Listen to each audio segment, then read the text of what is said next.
जी ma'am, नमस्ते। नमस्ते sir, आप यहाँ का मैनेजर बोल रहे हैं? जी जी जी, बोलिए मैम। हम मारतर बगरा बोल रहे हैं, ये एपी डायरेक्ट का रिपोर्टर है हम। जी जी। सर, आप लोग का ये स्टार पेट्रोल पंप में अभी एथेनॉल कंटेंट जो कितना है पेट्रोल में? इथेनॉल हाँ मैंने हम लोग भी तो न्यूज से ही देखता है कि 10% 15% बोलता है, लेकिन कंपनी जो है ना। जी हेलो। जी जी। हम लोग का जो इनवॉइस जो बनाता है, जो चालान जो बन करके आता है वहाँ से, उस उसमें सिर्फ एमएस लिखता है, कितना इथेनॉल ब्लेंड किया हुआ है वो नहीं लिखता है ना। तो आप लोग को पता ही नहीं है कि एथेनॉल परसेंट कितना है, कंटेंट कितना है? नहीं नहीं, हम लोग को बताया ही नहीं। हम लोग को तो सिर्फ एमएस करके भेजता है ना, कि एमएस आपको हम इतना केल भेज रहा है। उसमें इथेनॉल कितना है वो हम लोग को नहीं है। इथेनॉल ब्लेंडेड है वो हम लोग को मालूम है। वही 10% 15% रहता है, वो लोग अपने हिसाब से करता है ना। सर, अभी आप लोग का जो इंडियन ऑयल में पेट्रोल मिल रहा है उसमें एथेनॉल कंटेंट कितना है? 20%। 20%। तो ये जो हर गाड़ी में डल रहा है ना। जी जी। सर, आप लोग का पेट्रोल में एथेनॉल कंटेंट अभी कितना है? इथेनॉल का 12%। 12%।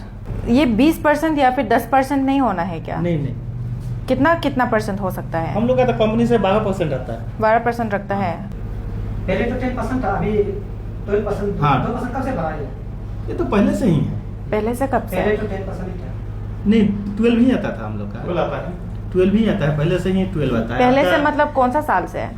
ये साल तो उतना ध्यान में नहीं है। लेकिन 12% ही आता है। आप लोग जब से ये पेट्रोल पंप को स्टार्ट किया था तब से? नहीं, वो पहले तो नहीं था इथेनॉल। पहले तो ये था, इधर में ये हुआ है, देखिए 12% है। जब एक परिवार गाड़ी खरीदता है तो उन लोगों का बेसिकली क्या एक्सपेक्टेशन होता है? महज यही कि उन लोगों ने जो गाड़ी खरीदा है वो मिनिमम 15 या 20 साल चले। वो पहले चलता भी था, लेकिन व्हाट इफ मैं आज आपको बताऊं कि आप लोग जो फ्यूल अपने गाड़ी में इंजन में भराते हैं स्पेसिफिक टू पेट्रोल, उसमें एथेनॉल मिला हुआ होता है। एथेनॉल के बारे में मैं आज आप सभी को बताना चाहूँगी।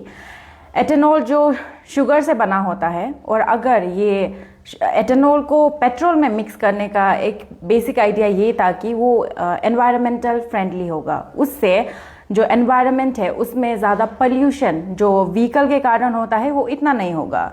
लेकिन अभी देखने को ये मिल रहा है कि एथेनॉल का कंटेंट जो पेट्रोल में 20% है, उसका प्रोस एंड कॉन्स मैं आपको अभी आगे में बताने वाली हूँ।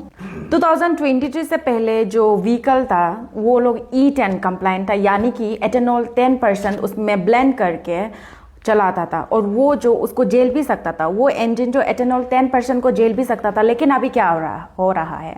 अभी क्या हो रहा है कि वही सेम इंजन में एथेनॉल 20% ब्लेंड करके पेट्रोल में ब्लेंड करके अभी उसको डाला जा रहा है। हमने स्पेशली जीरो के बहुत ऑलमोस्ट पेट्रोल पंप में गया और उसमें कवर किया, तो वहाँ में कोई साइनेज ही नहीं था कि एथेनॉल इतना परसेंट का पेट्रोल में ब्लेंड किया जा रहा है।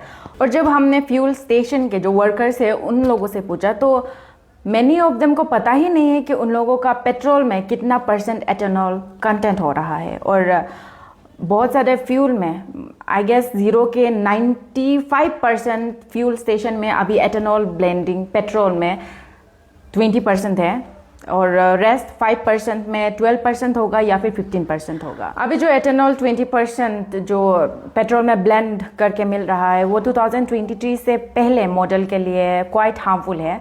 अगर इसका आप लोग को प्रूफ देखना है, आप लोग गूगल करके देख सकता है, उसमें बहुत सारा वीडियोस भी है विद एविडेंसेस। हमारे भारत सरकार का एक ये टारगेट है कि बाय 2030 उन लोगों को E20 करना है, यानी कि एथेनॉल 20% पेट्रोल में ब्लेंड करना है। लेकिन हमारी भारत सरकार इतनी काबिल है कि 2030 होने से पहले 2025 में ही उन लोगों ने ये अचीवमेंट हासिल कर लिया। उसमें एक प्रॉब्लम है। वो प्रॉब्लम क्या है कि जो 2023 से पहले जो E10 मॉडल था उसमें अभी E20 यानी एथेनॉल 20% ब्लेंड इन पेट्रोल वो जा रहा है। तो जो जिसको पता होगा, जो अवेयर है इस चीज़ से, उन लोग ऑल्टरनेटिव पूछता है जब फ्यूल स्टेशन में जाता है। लेकिन जब हम जीरो में देखते हैं तब यहाँ में कुछ ऐसा ऑप्शन नहीं है, ऑल्टरनेटिव नहीं है, और यहाँ के पब्लिक भी इतना अवेयर नहीं है कि वो लोग फ्यूल स्टेशन में जाके ऑल्टरनेटिव पूछ सके। और उन लोगों का फ्यूल स्टेशन में कुछ ऐसे साइनेज भी नहीं होता है कि ये जो E10 या फिर E20 blended ethanol blended petrol है। लेकिन बाहर जो मेट्रोपॉलिटन सिटी में रहता है उन लोगों का पेट्रोल उसमें ही तय किया रहता है कि ये जो E10 है ये E20 है। तो ये हमारे यहाँ अरुणाचल प्रदेश में क्यों नहीं हो सकता है? क्या यहाँ के पब्लिक अवेयर नहीं है इस वजह से होता है, या फिर कोई पब्लिक क्वेश्चन करने वाला ही नहीं है, अवेयर होके भी क्वेश्चन करने वाला नहीं होता है? जिनको जो 2023 से पहले वाला जो व्हीकल है उसकी बात मैं कर रही हूँ, जो वो लोग E10 वाला जो पेट्रोल डलवाना चाहता है, अगर ऑप्शन अवेलेबल होगा तब वो लोग जब अगर E10 वाला पेट्रोल डलवाना चाहता है तो प्राइसेस में थोड़ा डिफरेंस हो सकता है 2-3 रुपया का। लेकिन जो उस चीज़ को ठीक है प्राइस को 2-3 रुपया को दे के भी अपना जो इंजन को बचाना चाहता है वो लोग वो वाला पेट्रोल डाल सकता है। जो 2023 का बाद जो व्हीकल मॉडल निकला है वो लोग के लिए इतना प्रॉब्लम नहीं होगा क्योंकि ये उन लोगों का इंजन ही E20 कंप्लाइंट है। लेकिन जो पहले पुराना ओल्डर मॉडल है उन लोगों के लिए प्रॉब्लम आ सकता है। तो हर एक फ्यूल स्टेशन में ये ऑल्टरनेटिव होना चाहिए कि 10% वाला या फिर 20% वाला एथेनॉल ब्लेंडेड वाला पेट्रोल अवेलेबल होना चाहिए, ताकि जितना भी पब्लिक है उन लोगों को चूज करने का मौका मिले, उन लोगों के पास एटलीस्ट चॉइसेस तो हो।